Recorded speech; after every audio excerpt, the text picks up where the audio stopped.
How to delete your Google activities from Google My Activities on your PC. So I'm going to show you how you can find out your all activities in Google and how you can delete it. So let's start with the video.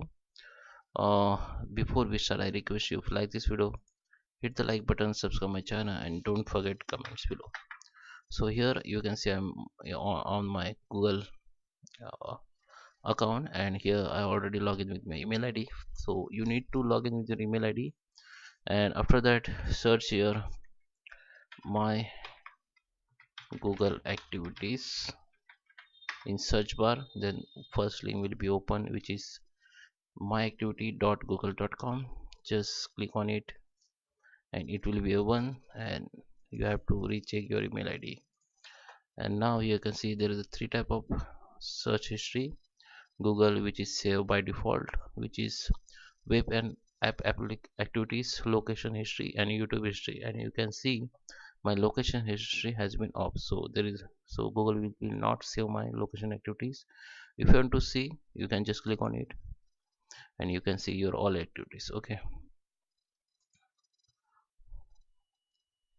Okay, so see, this is your activities.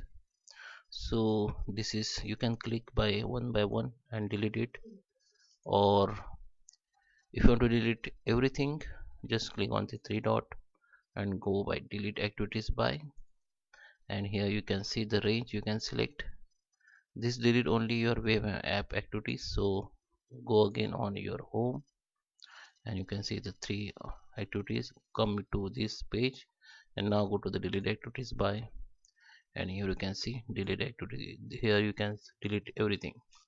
So just select range, last day hours, or you can delete all time activity. Just select service. If you want to don't delete Google search history, you just untick it or click on next, so it will be delete. So just select range and delete. Okay, I hope you like this video. Thank you for watching. Please subscribe me.